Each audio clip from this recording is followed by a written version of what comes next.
Prontinho, estamos aqui ao vivo já, com a doutora Maria José Ribeiro. Eu já quero de imediato dar o meu boa noite às pessoas que estão nos acompanhando. O meu boa noite à doutora Maria José, o meu muito obrigado aí por ter aceitado o meu convite. Boa noite, doutora. Boa noite, Sérgio, boa noite a todo o pessoal que está aqui nos acompanhando. É um enorme prazer estar aqui com você, tá? Você é realmente admirável todo o trabalho que você tem feito, tanto lá na rádio como aqui nas lives. Muito obrigada pelo convite. Muito obrigado, querida.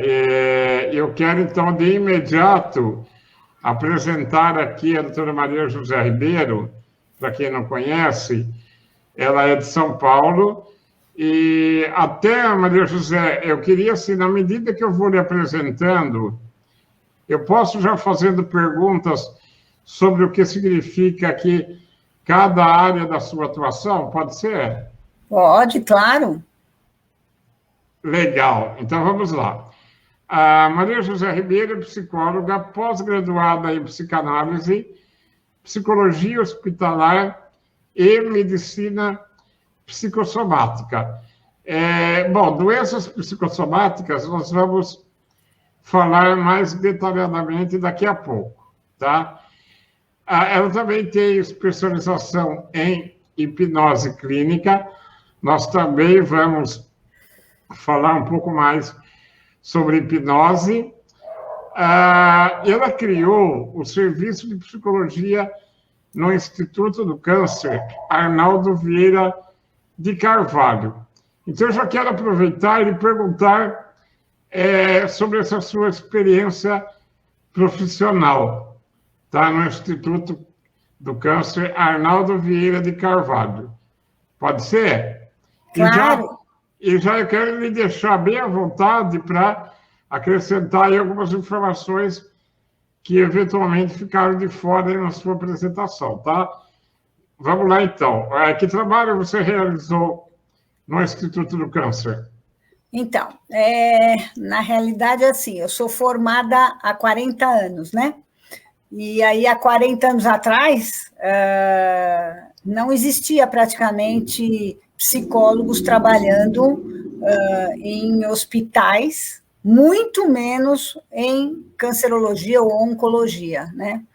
Então, eu tive a honra de poder ingressar lá no Arnaldo Vieira de Carvalho, e lá eu criei o serviço de psicologia, porque não existia. Então, lá o que eu fazia era a preparação pré-cirúrgica para os pacientes.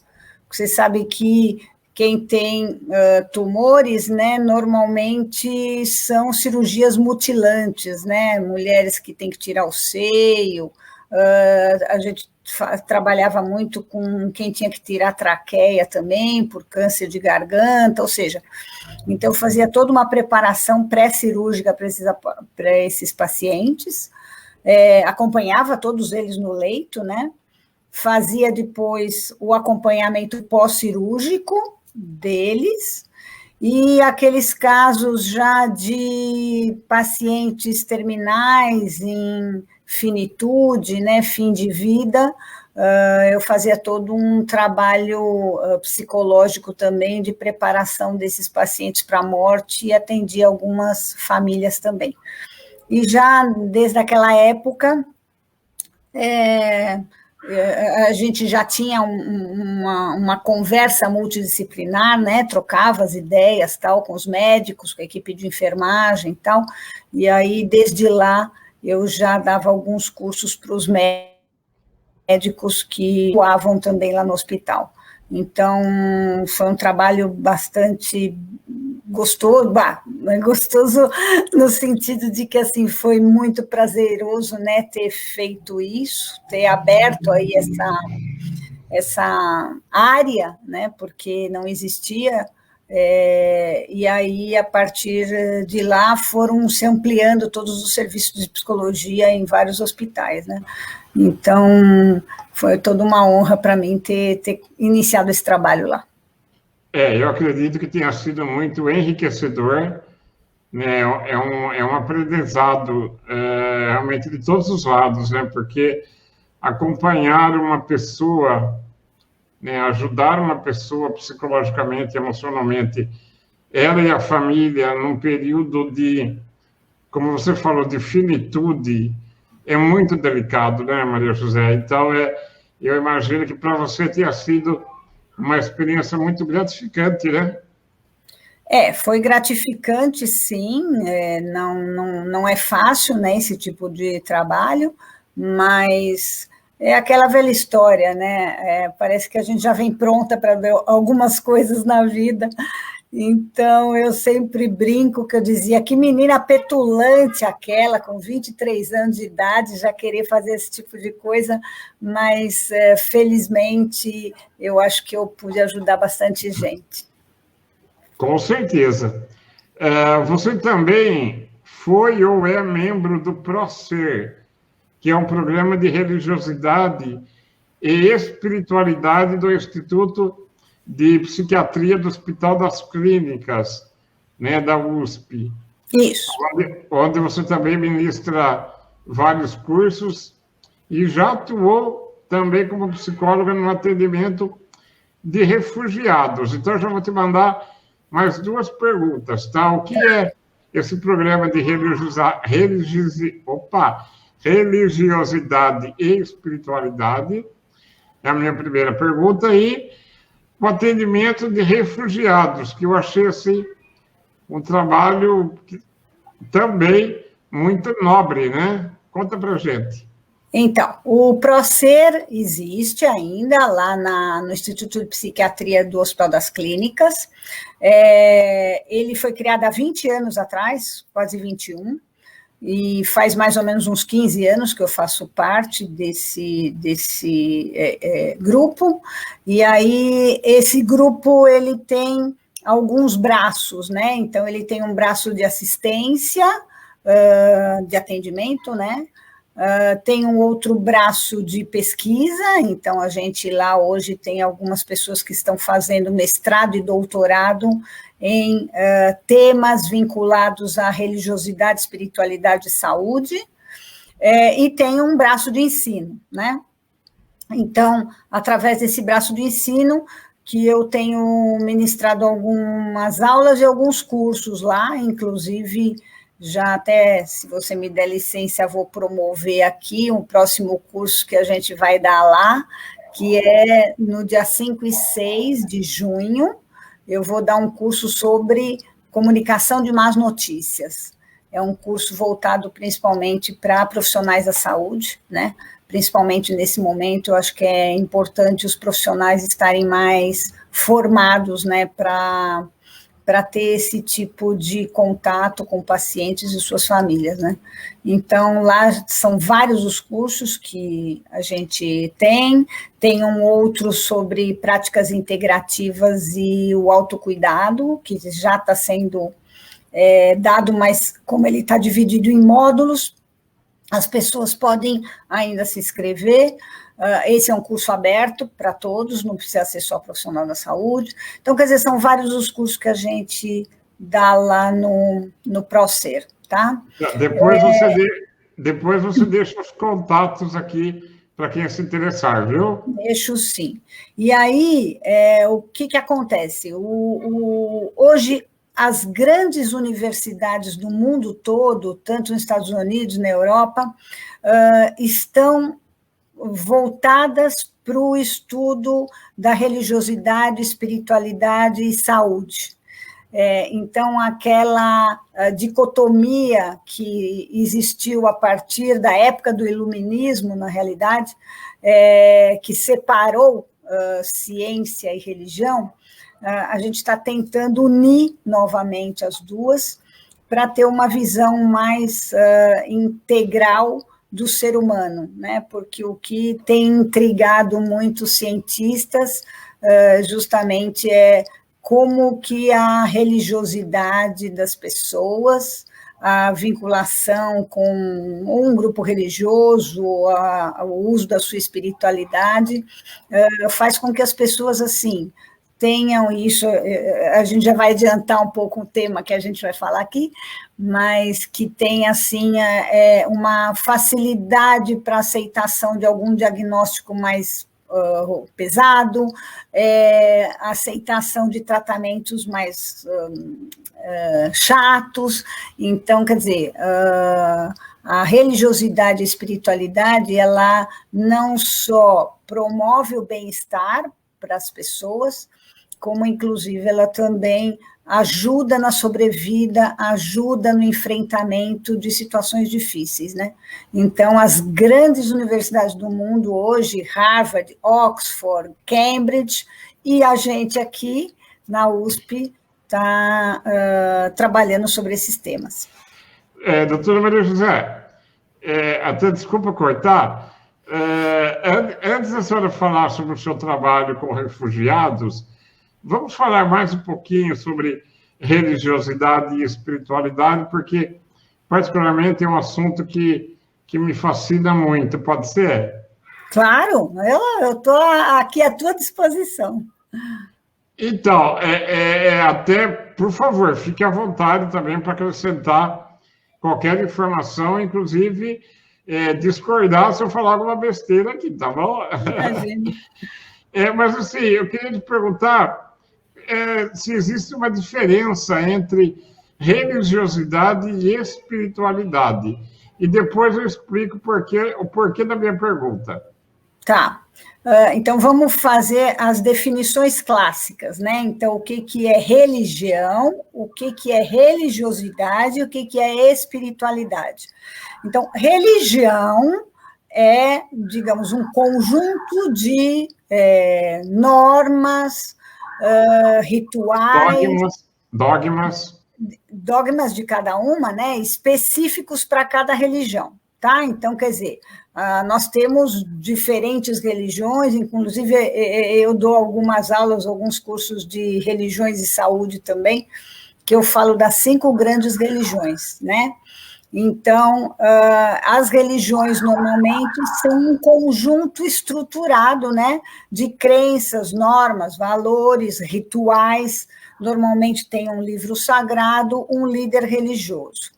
A religiosidade é como cada pessoa vivencia a sua religião, tá? Então, como ela pessoalmente trata ou vive a sua religião. A espiritualidade, por definição, é alguma coisa que é algo muito maior, que transcende tudo isso. Inclusive, tem alguns pesquisadores justamente que usam esse termo, da transcendência.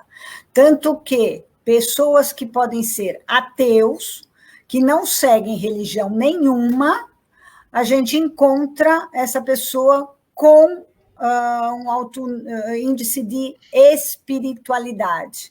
Por quê? Porque se a gente for ver, por exemplo, quando você escuta uma música que ela te transcende, quando você lê um livro que ele te transcende, quando você está em contato com a natureza, ou seja, coisas que podem ou não estar vinculadas diretamente com um sagrado maior, mas que te transcende espiritualmente falando, a gente fala da espiritualidade das pessoas. Não sei se ficou mais claro. Perfeito, e você já adiantou até o que eu ia dizer agora, que é justamente em relação aos ateus. Porque eu conheci pessoas, né, no caso, amigos ateus, que eram, por incrível que pareça, eram muito mais espiritualistas do que outros amigos religiosos, que tinham um rótulo lá e uma prática regular, né, enfim, independentemente da religião. É muito interessante isso, é muito interessante. Mas eu queria, inclusive, dar um dado interessante também.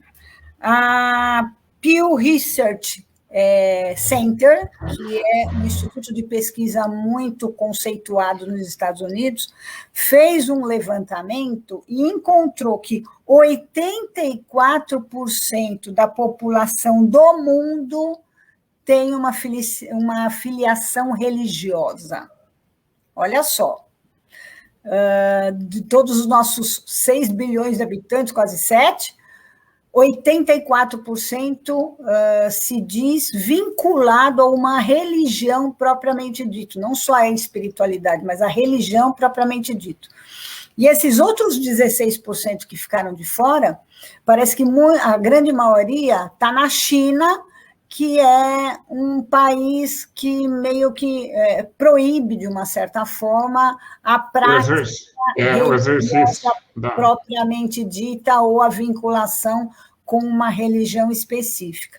Então, você vê que esse é um tema muito importante, que eu acho que até hoje, pelo menos de uns anos para trás, muitos profissionais desprezavam, e o que a gente tem feito o trabalho hoje é de trazer mais próximo disso. Eu, inclusive, estou tendo a oportunidade de dar aulas nas faculdades de medicina, e o que a gente traz para o médico, para o futuro médico, é que realmente ele não despreze esse dado, porque a religião do paciente dele é alguma coisa muito importante que a gente tem que levar em conta, e, como eu digo, é inclusive um aliado nosso no trabalho com os nossos pacientes, até a aceitação da doença, do tratamento, e assim por diante. Sim. Sim, e me corrija se eu estiver enganado. A ciência está cada vez mais considerando, né, a questão da religiosidade, da espiritualidade, porque, afinal de contas, o ser humano ele é um ser biopsicossocial e espiritual, né?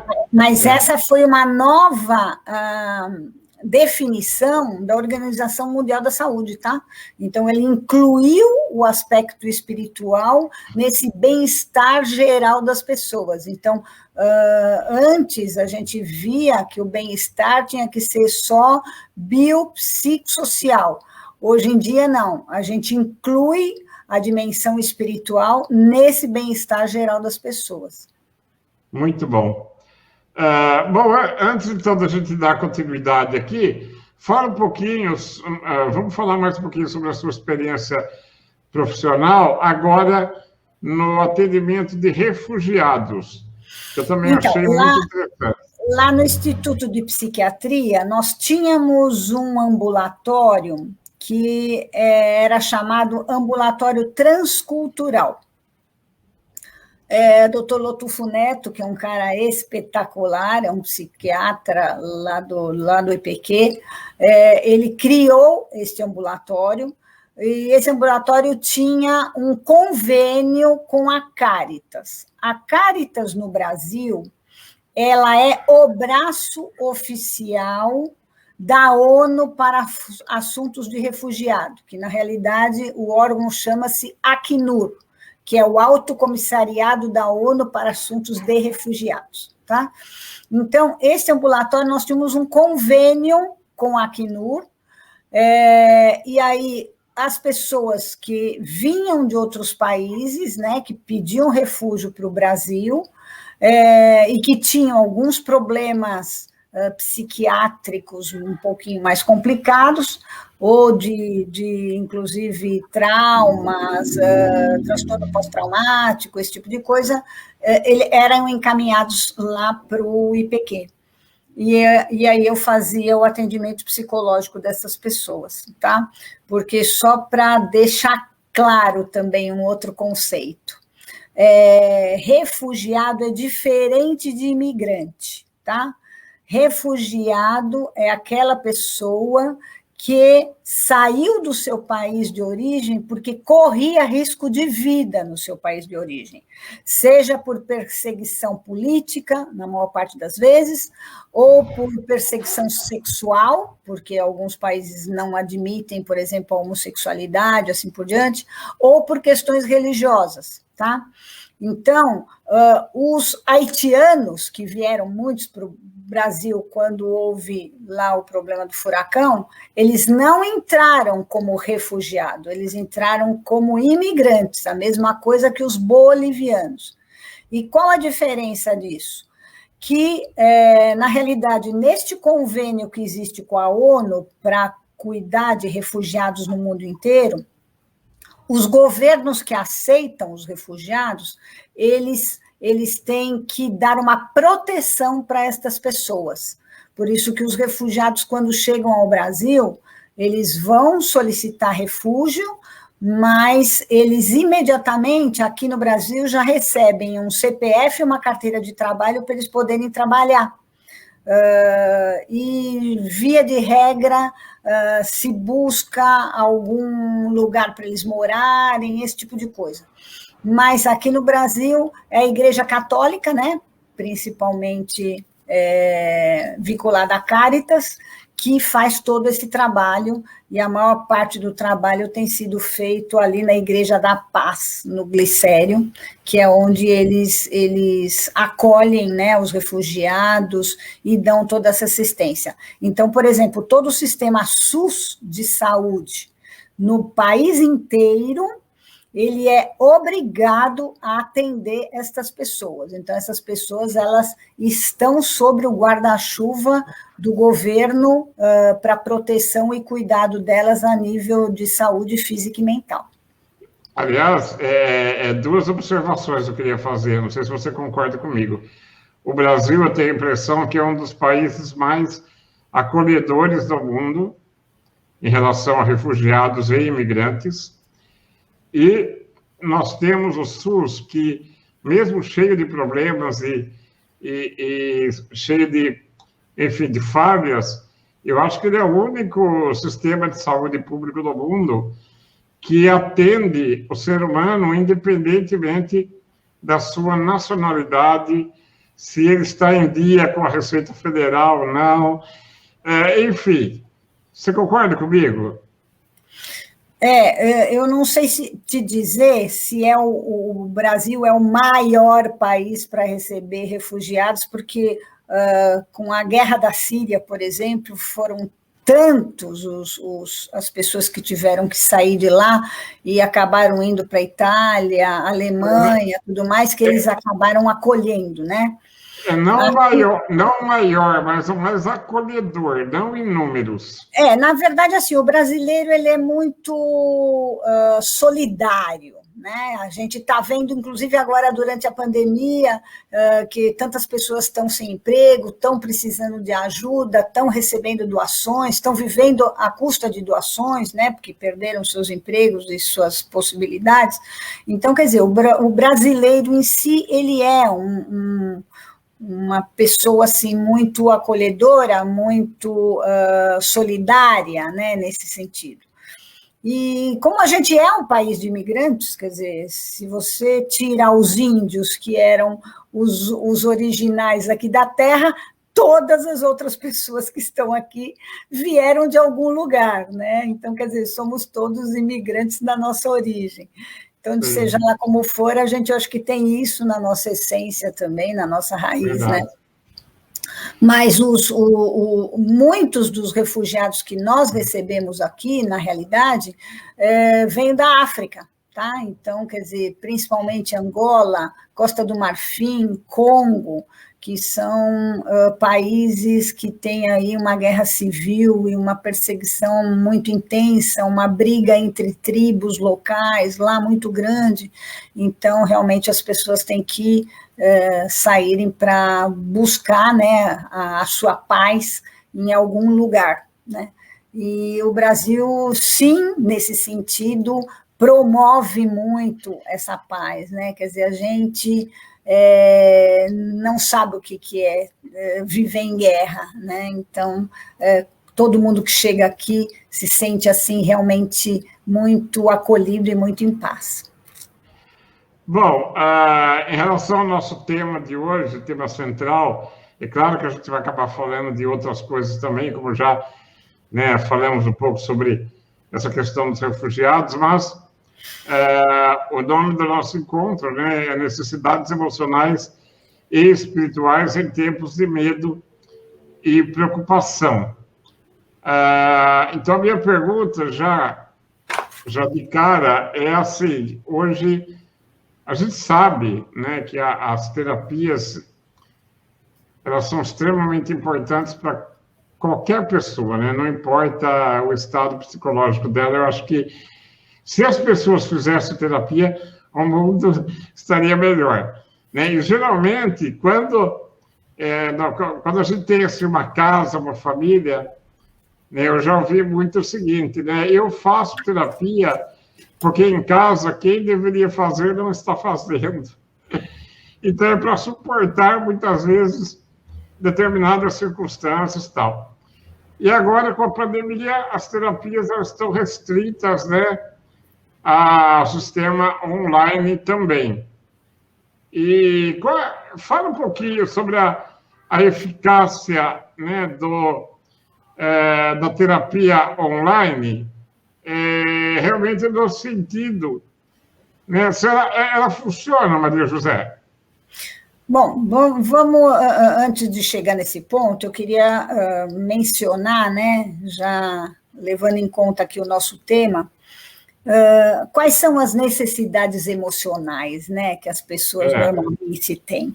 Então, quer dizer, todo mundo tem uma necessidade de amor, principalmente, né, ou ter vínculos amorosos seguros. Vínculo amoroso não significa só homem e mulher. Vínculo amoroso é vínculo amoroso com pai, com mãe, com irmãos, com amigos, né? Então, quer dizer, as pessoas têm essa necessidade emocional de ter um vínculo amoroso seguro. Ou até com animais domésticos, né? Verdade, boa lembrança. Também a necessidade de segurança, né?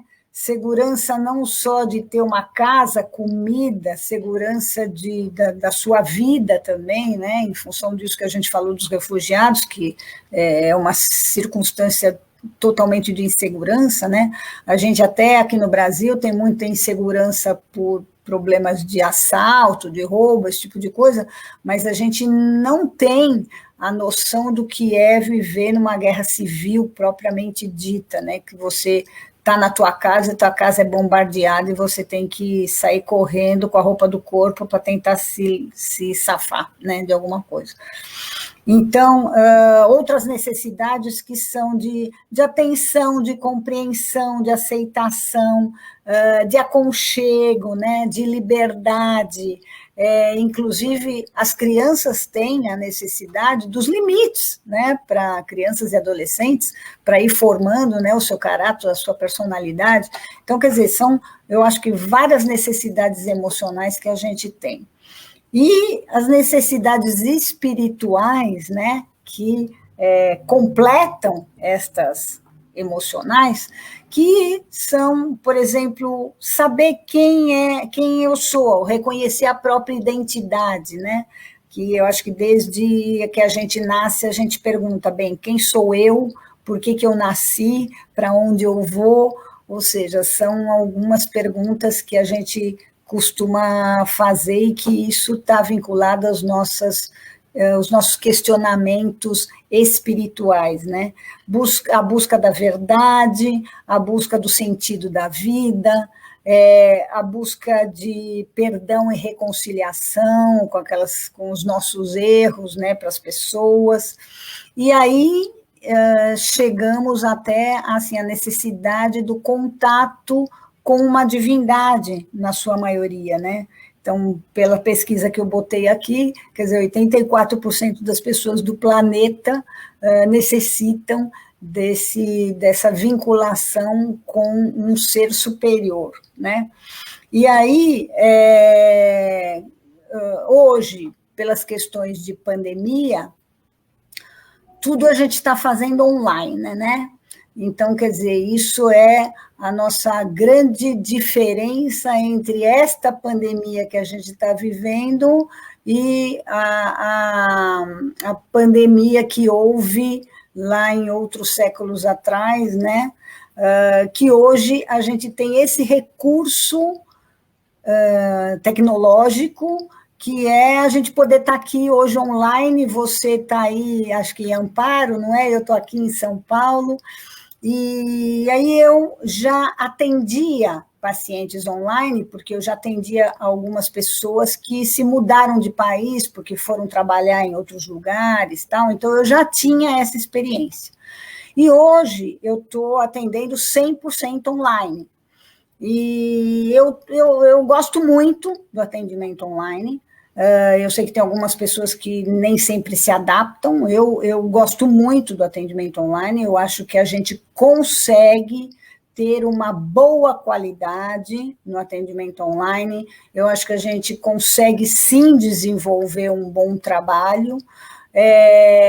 Todos os meus pacientes também gostam muito, então eu não sei se eu, que de uma certa forma, transmito para eles, né, essa vontade, essa segurança, mas o tratamento online eu não senti nenhuma diferença, inclusive, mesmo aqueles pacientes que eu atendia presencialmente, que passaram para o online, eu não senti nenhuma diferença.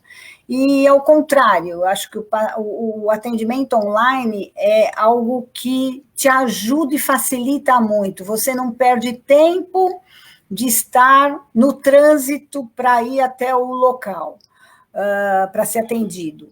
Eu, por exemplo, atendi pacientes meus que pegaram Covid.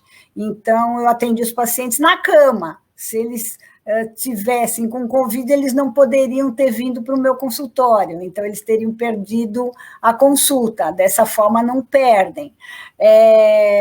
A flexibilidade é muito grande de atendimento, então, às vezes, tem gente em casa, criança e tudo mais, e eu digo para os meus pacientes, vai lá para dentro do carro, na garagem, e a gente se fala de lá. E eles vão para o carro, porque o que mais importante da gente manter no atendimento online é a privacidade. Então, a pessoa tem que estar num lugar sozinho, privado, que ninguém esteja ouvindo, que ela está conversando, tudo mais. Então, quer dizer, isso eu já atendo, né?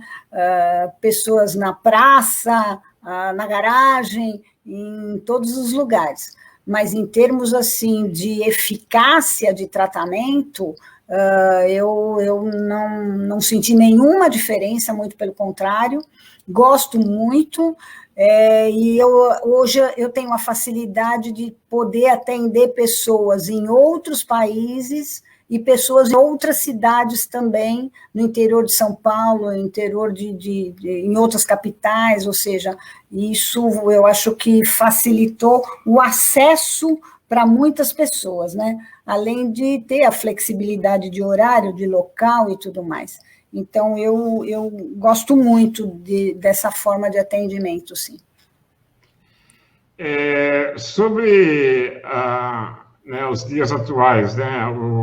O isolamento social, um sentimento de risco iminente que nós estamos presenciando aí, tudo isso contribui para o aumento da ansiedade, da depressão, né? E como que o apoio emocional, no caso, através de uma terapia, ela pode diminuir o medo e as preocupações das pessoas, Maria José? Bom, vocês sabem que, assim, eu estava revendo, né, alguns comentários, alguns artigos e tal, e eu encontrei um artigo do Dr. Drauzio Varela dizendo, ou recordando, né, que nós, antes de sermos homo sapiens, a gente já vivia em grupo, né? E se a gente vai para o reino animal, você vê que todas as espécies, eles andam em bando, né? Eles andam em grupo. Então, é muito importante para a gente viver em sociedade, viver agrupado. Inclusive, se formos ver, há pouco menos de 50 anos atrás, as famílias casavam os filhos continuavam morando junto dos pais. Então, quer dizer, foi a sociedade moderna que foi afastando um pouco as pessoas, e hoje em dia está acontecendo esse fenômeno de muita gente que mora sozinho, né? Inclusive, aqui em São Paulo, principalmente, está assim, uma enorme quantidade de lançamentos de edifícios de um dormitório só para pessoas que moram sozinhas.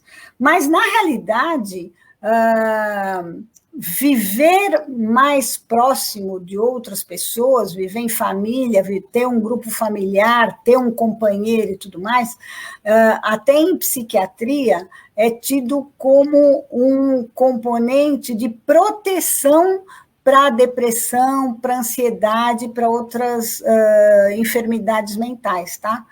Então, o que a gente tem visto justamente é que, assim, o isolamento social por causa da pandemia, que foi um isolamento obrigatório agora, né, fez com que realmente houvesse uma explosão de casos, né, de depressão e de ansiedade.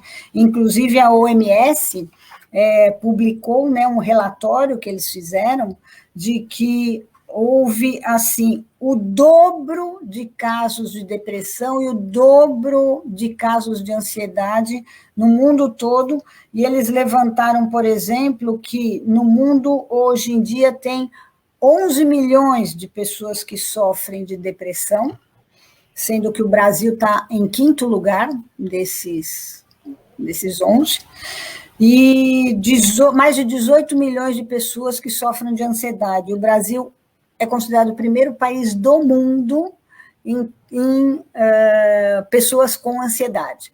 E aí vamos entender um pouquinho o que é essa ansiedade, o que é essa depressão, né? Então, o que acontece? Os físicos, né, dizem que os planetas estão girando com a mesma velocidade que girava antes. Então, que negócio é esse que a gente sente que não tem tempo para nada? Não é que o planeta está girando mais rápido e aí o tempo mudou, né? Na realidade, o que mudou justamente é toda esta tecnologia da informação que faz com que a gente é invadido por tantas informações o tempo todo, em tantos meios, né, que você quer dar conta e não consegue. Então, aquelas pessoas que já têm esta essênciazinha, né, da ansiedade, elas realmente ficam assim muito mais aceleradas, porque elas querem dar conta e não conseguem de tantas informações que existem, né, e de tantos acessos e tantas reivindicações. E aí, o que acontece? O ansioso é aquele que ele está preso no futuro, né? Então, a ansiedade, ele sempre está assim, à espreita de ver o que vai acontecer dali a um segundo. Enquanto que o depressivo é aquele que está preso no passado, né? Então, quer dizer, é aquele que tem um misto com a melancolia, com a tristeza de alguma coisa que passou, que perdeu e assim por diante. Então, eu acho que esse é um momento na vida em que realmente a gente tem que tentar trazer as pessoas para um equilíbrio do presente, né?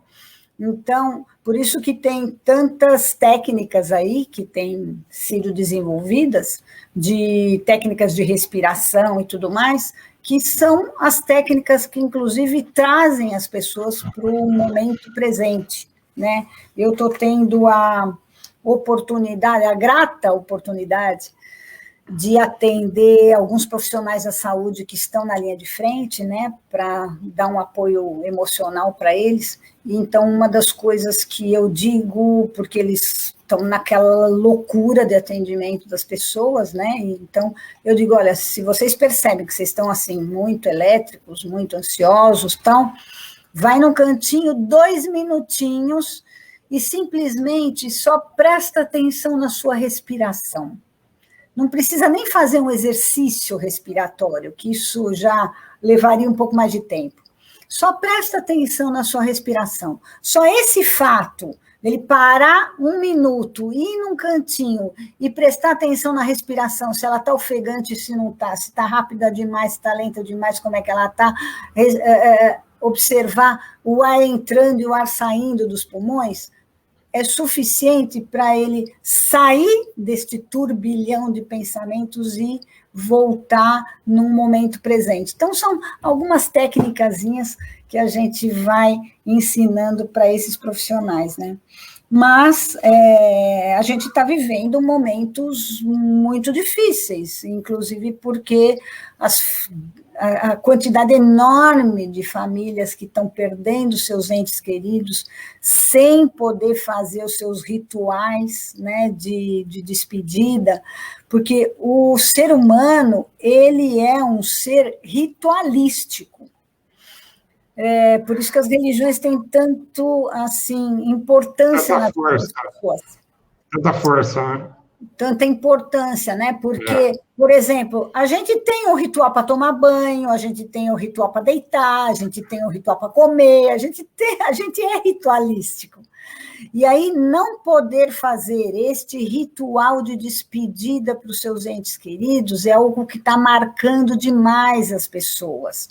Inclusive, outro dia, um grupo lançou, eu achei muito interessante, uma cartilha de ritual de despedida virtual.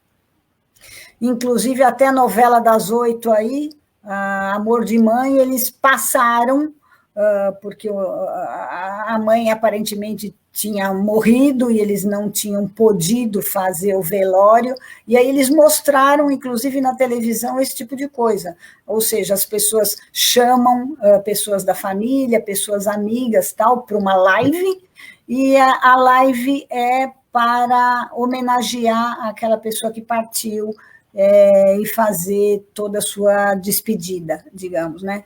Então, quer dizer, são os meios, assim, que a gente está encontrando no momento para isso, mas é um momento difícil que a gente está passando nesse sentido, que você não consegue elaborar 100% desse luto, né? Você falou aí eu achei muito legal a definição de ansiedade e depressão, que ansiedade é excesso de futuro e depressão é excesso de passado, né? E você usou uma palavra que, aliás, é difícil a gente encontrar, né? Que é o equilíbrio entre tudo isso, né?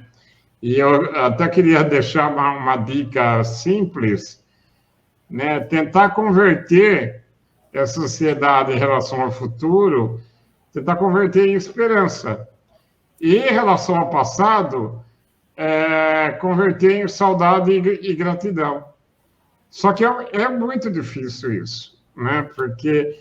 Mas eu acho que os exercícios diários de autoobservação, de reconhecer e prestar atenção em detalhes que estão em nossa volta, por mais simples e bobo que possa parecer, valorizar momentos pequenos, sabe? Eu acho que é por aí, né, Maria José? Você concorda comigo? Concordo e te digo que você citou duas palavras que fazem parte da nossa vida espiritual, que é a esperança, justamente, né? E a gratidão, que também faz parte da nossa vida espiritual. Então, isso é muito importante para o equilíbrio mesmo das pessoas, né? Então, quer dizer, eu acho que a gente, como profissional da saúde, também trabalha com esses aspectos nos nossos pacientes, tá? Além de exercícios, de meditação, de várias coisas que a gente pode ajudar, mas eu acho que esses fatores são bastante importantes assim, para buscar esse equilíbrio, né? Quem acompanha as minhas lives sabe que eu gosto de valorizar a participação do público, né? Então, eu quero aqui mandar um salve para algumas pessoas que se manifestaram aqui com carinho, tá? E quero pedir para vocês, né, que estão nos acompanhando, mandarem também perguntas aí para a doutora Maria José. Então, vai aqui o nosso salve para Gisele de Lima Lagre Cavenes, que eu acho que a Maria José conhece. Oi, Gi, obrigada por estar aqui. A Ana, obrigada por estar aqui. Aqui, ó, a Cristina, Dionísio. Cris, obrigada. Quem mais? Jorge Vênis. Jorge, obrigado. Roseli Sisoto. Oi, Roseli, obrigada. Cid Darioli. Obrigada, Cid. Obrigada, Luísa. Luísa. Enfim, quem quiser mandar pergunta aí para a doutora Maria José, a Silvana Ribeiro. Oi, Silvana, querida. Obrigada. Muito legal. Pode mandar, gente, que eu vou colocando aqui em destaque na live, tá? Inclusive perguntas, como eu falei. Maria José, você acha que... eu procuro não ser pessimista e também procuro não ser tão otimista, tá? Eu tento buscar o equilíbrio que é dentro, assim, de uma, sei lá, né, nas minhas limitações, fazer uma análise mais realista, né? Ou tentar, pelo menos. Está aqui o Fábio Dantariani, meu amigo. Oi, Fábio. Um abraço, Fábio. Você acha que essa experiência da pandemia vai deixar cicatrizes na sociedade e por um bom tempo, ou daqui a pouco todo mundo vai esquecer e todo mundo vai voltar com os velhos hábitos, inclusive de falta de higiene? Olha, eu acredito que muita coisa vai mudar. A gente não sabe exatamente o quê, né? Mas tanto as universidades dos Estados Unidos têm feito pesquisas nesse sentido, de que, por exemplo, não só você vai ter alguns problemas emocionais mais sérios para você estar lidando, tá? Porque em algumas pessoas esse vírus ele tem atingido o sistema neurológico, né? Então, para outros tem atingido muito o sistema cardíaco, ou seja, também não só esses órgãos, né? Mas a pessoa como um todo acaba tendo algumas sequelas, né, emocionais em relação a isso. O próprio isolamento social, que também está levando a este aumento de ansiedade e depressão nas pessoas, e aí a gente também tentar dar algumas dicas, né, para isso. Então, por exemplo, a gente diz para manter a sua rotina de todos os dias. Levantar da cama, tirar o pijama, não ir trabalhar de pijama, mesmo estando fazendo home office, se trocar, se arrumar, se maquiar, mesmo no home office, arrumar sua cama, arrumar sua casa, ou seja, fazer as suas atividades como se tivesse que sair na rua para trabalhar, mesmo estando trabalhando em casa, né? Fazer coisas que deem prazer. Ou seja, quem gosta de ler um livro, lê um livro, quem gosta de assistir um filme, assiste um filme, quem gosta de cursos, eu estou, assim, fazendo acho que uns 10 cursos ao mesmo tempo. Então, preencha sempre o seu tempo, né? Não deixe tempo livre para que essas questões acabem, assim, interferindo no nosso emocional. Uma outra coisa que eu acho importante, que é resgatar os vizinhos, tá? Então, os vizinhos são pessoas... minha mãe dizia, o teu familiar mais próximo é o teu vizinho. Então, quer dizer, se a gente precisa de alguma coisa, é o vizinho que está ali, até que a família chegue. Então, resgatar, assim, os amigos, familiares que há muito tempo a gente não fala. Então, são várias coisinhas que podem preencher nosso tempo, porque realmente a pandemia está demorando mais tempo do que aquilo que a gente tinha imaginado, né? E talvez ainda demore mais um pouquinho, quer dizer, até que todo mundo se vacine e que tenha um certo controle epidemiológico, eu acho que a gente vai ter que continuar tendo as nossas regras. Mas eu já ouvi muita gente dizer que a partir de agora eu não entro mais com o sapato da rua dentro de casa. Ou seja, é um hábito que já vai ser mudado, para muitas pessoas. O hábito de lavar as mãos várias vezes, também. Não sei se o uso do álcool vai se eternizar, mas pelo menos da água e sabão parece que sim. Então, quer dizer, eu acho que sim, alguns hábitos vão ser modificados. E, inclusive, a valorização de algumas coisas, de repente, a valorização da necessidade da doação, a valorização dos membros da família, a valorização de amigos, a valorização dos vizinhos, como eu digo, ou seja, coisas que eu acho que vieram para ficar. E outra, o home office também veio para ficar. Tem muitas empresas grandes, que já têm como decidido que não voltam a trabalhar em escritório presencial, vai continuar no virtual. Porque as pessoas no virtual, primeiro, que aquela história de selfie daqui, selfie de lá, elas já estavam meio que habituadas a estar constantemente com o celular na mão, né? E com o computador. Óbvio que a gente tem ainda problemas em muitas regiões da qualidade da internet.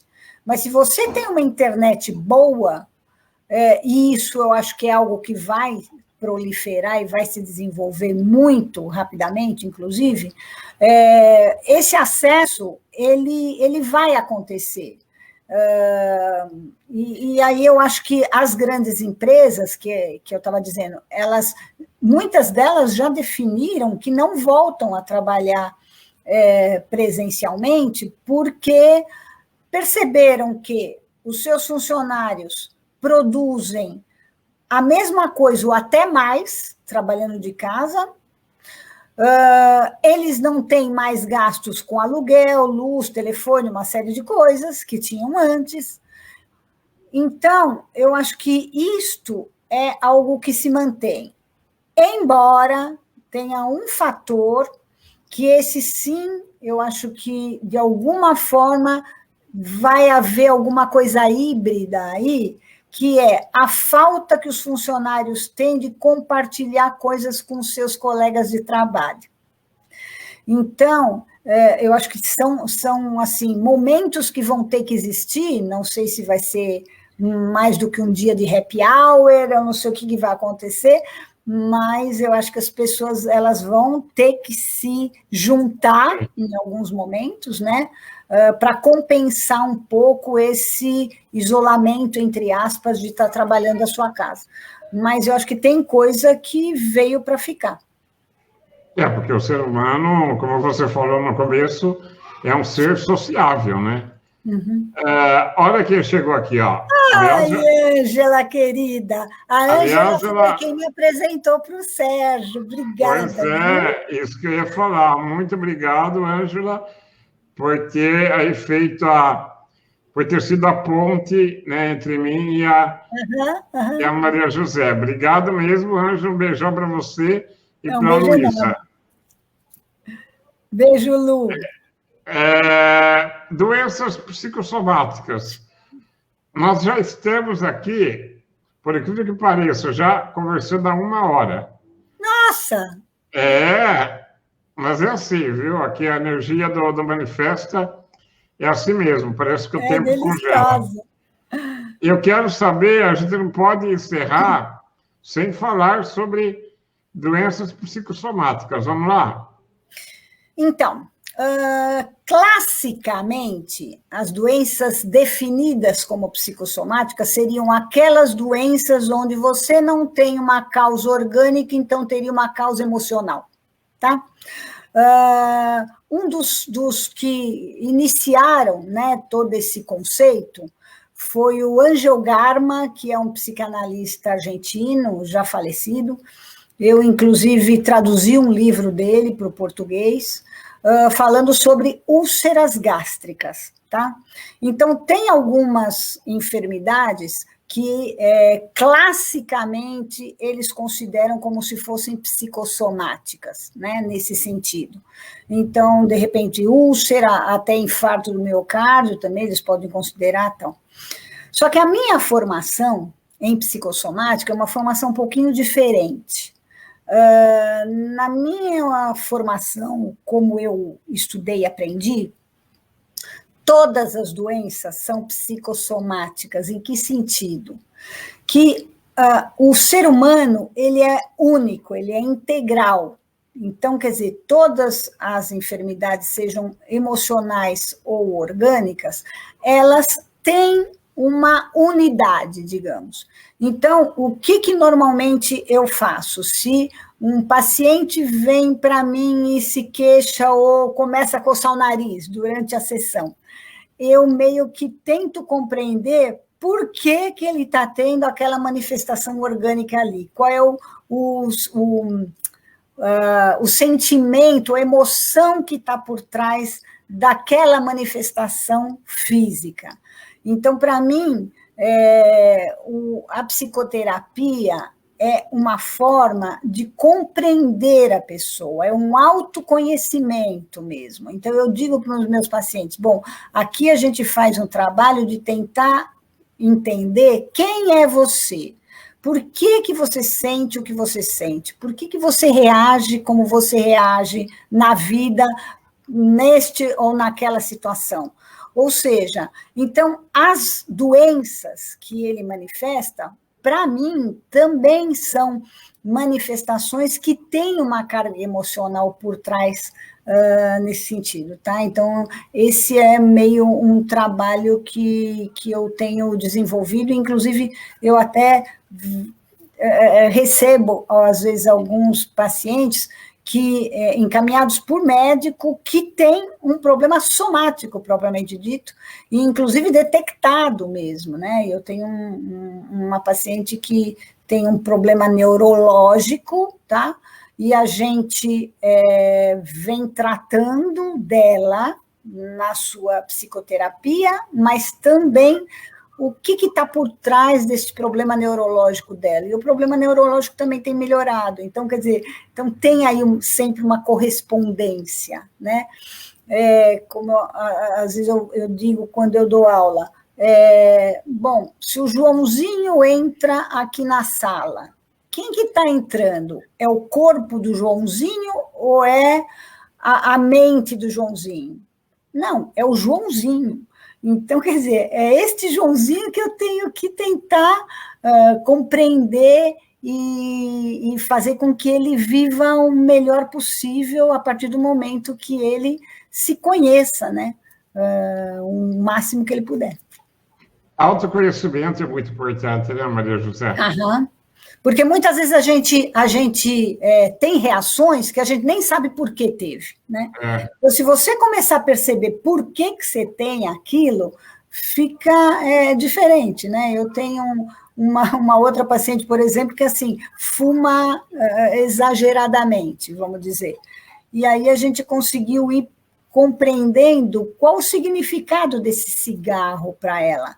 Então, que era alguma coisa que estava muito vinculada ao pai dela, ela sempre via o pai fumando. Então, ela fuma porque cada vez que ela fuma, ela sente como se o pai estivesse próximo. Olha só como tem uma relação que antes não se percebia. E aí, só de perceber isso, ela começou a fumar menos. Então, sabe, são coisas interessantes do nosso mundo psíquico, né? É super importante investigar a causa, né? E para isso, fazer um levantamento, inclusive, da história de vida. E a hipnose pode ajudar nisso também? Olha, vamos deixar claro algumas coisas em relação à hipnose. Primeiro, a hipnose é uma técnica, tá? Então, ela é diferente da psicoterapia. Na psicoterapia, eu trabalho com o paciente como um todo, com todo o seu mundo emocional. Na hipnose, não. A hipnose é uma coisa focada, tá? Ela é determinada. Então, o paciente chega para mim e fala, bom, sei lá, eu quero tratar da minha insônia. Então, eu vou tratar só da insônia dele, eu não vou tratar do resto dos conflitos que ele tenha com o marido, o filho, a filha. Só vou tratar daquilo especificamente. Inclusive, a hipnose, via de regra, ela tem de 4 a 8 sessões, no máximo. Porque aí a gente trata de forma específica um sintoma. Acontece que a hipnose, primeiro que ela é muito antiga, tá? Lá na época do Egito, já existiam os templos do sono, que as pessoas eram induzidas a dormir, em função disso, eles trabalhavam algumas coisas dessas pessoas. E a hipnose, ela vem com essa prática na Grécia, nos persas, ou seja, ela vem de uma forma muito, muito antiga. Já na nossa vida moderna aqui, lá para os anos de 1900, ela começou a ser estudada por Charcot, depois Freud, tá? Que usava essa técnica justamente para estudar o que estava por trás de algumas paralisias que o Freud chamou de paralisia histérica. Então, a pessoa, por exemplo, tinha sofrido um trauma, não conseguia mais andar, e aí o Freud colocava a pessoa em estado hipnótico, dava ordem e a pessoa andava, quando estava em estado hipnótico. Aí o Freud tirava da hipnose, a pessoa voltava para a vigília e voltava a andar de novo. Foi a partir disto que ele começou a construir a teoria dele sobre o inconsciente, porque ele começou a dizer, bom, então existe alguma outra coisa por trás que a gente não controla, né? Mas aí ele abandonou essa técnica e foi desenvolver outras técnicas da psicanálise. Mas é importante a gente esclarecer aqui alguns mitos. Então, por exemplo, a hipnose, propriamente dito, é um estado de relaxamento profundo. Então, eu vou, relaxando a pessoa a partir de algumas ordens, né, que eu vou dando, que seriam ordens hipnóticas. A pessoa vai relaxando, então ela vai entrando, assim, num estado de relaxamento profundo, que é o que a gente chama de estado hipnótico. Esse estado hipnótico, ele faz parte do nosso dia a dia. Então, por exemplo, quantos de nós aqui, às vezes está dirigindo, pensando em outra coisa, de repente chegou lá onde a gente tinha que chegar e nem viu o caminho que a gente fez, não é isso? Ela passou por um estado hipnótico. Ou alguém que está assistindo um filme que, assim, prende muito a atenção, a pessoa não escuta nem nada o que está em volta. Ela está no estado hipnótico. Então, quer dizer, ela está muito focada ali. Isto é a hipnose. Outra coisa, é mito esse negócio de que a pessoa dorme. Ela não dorme. Ela o tempo todo está escutando tudo que está em volta. Ela só está hiper relaxada, mas ela mesmo, por vontade própria, pode sair desse estado a qualquer momento.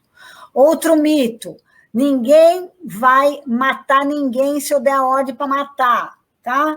Ou seja, ninguém faz nada que não queira, mesmo em estado hipnótico. Outra coisa, eu não vou dar senha do meu banco, do meu cartão de crédito para ninguém também não em estado hipnótico. Ou seja, de volta eu digo, ninguém faz em estado hipnótico nada que não queira fazer fora do estado hipnótico. E nada contra a sua ética e os seus valores. Exatamente. Só que aí o que acontece? Tem aquela tal da hipnose de palco, que a gente chama. Então, é muita gente que foi para a televisão, sabe? Até hipnotizou artista e tudo mais. Há muito pouco tempo aí, né? No BBB, teve lá o coreano que participou e que fazia esse tipo de coisa, que faz hipnose em teatro, que faz em circo, mas isso é para diversão, é entretenimento. A hipnose que eu uso, por exemplo, é para tratamento, então a minha é uma hipnose clínica, é uma coisa séria, realmente assim focada, e aí não é essa hipnose de palco que o pessoal faz só para brincar com as pessoas, tá? Então, ela está dizendo aqui do... Oi. Não, eu falei que, inclusive, a hipnose de palco é muito perigosa, porque alguns até usam agulha para provar, né? É uma coisa meio bizarra, né? Outro dia eu vi o cara enfiando agulha na pessoa num programa de televisão. O Fábio está perguntando se a terapia com hipnose, né, com o foco específico no tratamento, se o efeito é duradouro. Bom, é o seguinte, na verdade, a hipnose nada mais é do que uma reprogramação mental, tá? Então, em alguns casos, essa reprogramação sim pode ser permanente, em outros casos, não. Então, muitas vezes a gente associa o que a gente chama de auto-hipnose. Então, a gente ensina o paciente a ele mesmo entrar nesse relaxamento e ele mesmo reforçar essas ordens que a gente dá, porque nessa reprogramação mental, não é assim, tá, gente? Mas é só um exemplo. Eu digo, bom, você todo dia às 10 horas da noite, você vai dormir até às 8 da manhã, vamos supor. Aí, eu fiz esse trabalho durante estas sessões de hipnose. Aí eu ensino esse paciente a ele mesmo se programar, fazer o relaxamento e ele mesmo vai dizer, bom, eu vou dormir agora e vou dormir até as 8 horas da manhã. É um exemplo, né? Que seria a auto-hipnose, tá?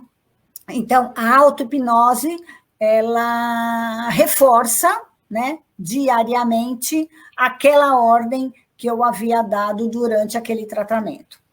E outra curiosidade, ela tem sido muito usada por dentistas, que tem muita gente que tem, assim, ou medo da anestesia, ou não suporta o barulhinho do motor.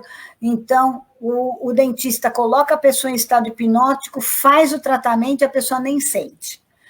Outra coisa interessante, ela foi muito usada na Segunda Guerra Mundial, porque na Segunda Guerra Mundial faltavam medicamentos anestésicos para cirurgias, né? Inclusive cirurgia de amputação de soldados e tudo mais.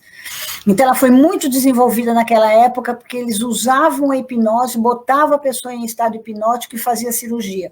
Inclusive, mesmo hoje, existem pessoas que fazem cirurgias usando a hipnose, tá? Não é muito comum, mas existe. Ou seja, realmente ela é um instrumento muito eficaz e muito importante. Só que eu sempre aconselho a procurar um bom profissional para isso, porque tem muito charlatão por aí, que faz cursinho meia boca e já vai aplicando a técnica. E ela, ao mesmo tempo que é uma técnica poderosa para ajudar as pessoas, ela também pode levar a um dano, tá? Então, por quê? Porque você pode liberar alguns traumas, algumas lembranças, algumas coisas das pessoas, e depois, se não é um psicólogo que está trabalhando, que essa é uma técnica que não necessariamente é um psicólogo que aprende, o que é uma pena, né? Mas, se não é um psicólogo que está aplicando, a pessoa depois não sabe o que fazer com isso, né? Então, é sempre bom buscar um bom profissional para tudo na vida, né? E para isso em especial, tá? Sim. Uma última pergunta sobre hipnose. O sonambulismo é um estado hipnótico? Não. O sonambulismo tem um componente neurológico. É diferente, tá? Aqui, não é que a gente até usa esta reprogramação mental, né? Mas não é exatamente a mesma coisa, tá? O sonambulismo... Ele é outra área. Como a epilepsia, ele tem um foco neurológico específico, tá? A Patrícia Abraão está perguntando por que a hipnose é pouco usada, se ela é eficaz. Ela tem algum efeito adverso ou você atribui outros fatores, assim, dela não ser tão divulgada? Olha, ultimamente ela está muito divulgada, na verdade, né? Inclusive, como eu disse, depois do BBB, que é o Pyong Lee participou e fazia lá umas coisas com os participantes do BBB, aí ela explodiu, inclusive muita gente foi fazer curso e tal, mas tem cursos... Por outro lado, tem bons cursos e cursos não tão bons, né? Então, a gente tem que realmente tomar muito cuidado para ir olhar. E fora isso, ela não é tão usada por causa desses mitos que eu falei. Então, muita gente tem medo de entrar no estado hipnótico e perder o controle, e não saber o que fazer, ou dar a senha do cartão de crédito, ou fazer alguma coisa que não deveria. Então, quer dizer, eu acho que esses mitos fazem com que ela não seja tão encontrada por aí, mas cresceu muito, sim, todo o desenvolvimento e toda a busca, né, por fazer cursos de hipnose, tá? Bom, doutora Maria José, nós estamos já 1h e 20 minutos conversando. Eu quero agradecer de coração a sua participação. Muito, muito obrigado pela doação do seu tempo e do seu conhecimento. E eu deixo aqui agora o espaço para você encerrar da forma que você quiser, com os seus contatos aqui, para quem quiser mandar alguma pergunta, seguir aí suas redes sociais e o celular também. Obrigado, querida. Obrigada, Sérgio, querido, também. Foi um enorme prazer estar aqui com você e com todas as pessoas que te seguem. Parabéns pelo teu trabalho. Foi realmente muito bom ter te conhecido. Obrigada, Ângela, de ter nos aproximado aí. E eu estou à disposição, realmente, de todo mundo que precisar de algum atendimento ou de algum esclarecimento, tá? Eu estou à disposição de vocês sempre que necessário, tá? E se você quiser, estou à tua disposição também para a gente voltar a conversar sobre outros temas que você queira, tá bom? Super obrigada. Com certeza, nós marcaremos outro encontro em breve. Eu só peço para você continuar um pouquinho aqui, que eu vou te passar um feedback sobre o alcance da nossa live, tá bom? Maravilha. Quero agradecer também as pessoas que nos acompanharam. Um beijo no coração de todo mundo. Se cuidem, por favor, cuidem de quem, né? Cuidar de quem a gente ama, cuidar de nós mesmos, que vai passar tudo isso. Vai passar. Eu só queria, já que você abriu, dar só esse recadinho. Olha, gente, realmente essa doença é séria, tá? Não é campanha de televisão contra governo, não é nada disso. Eu tenho atendido gente que está na linha de frente, e realmente os hospitais estão superlotados, realmente está faltando oxigênio, realmente tem gente na fila de espera da UTI.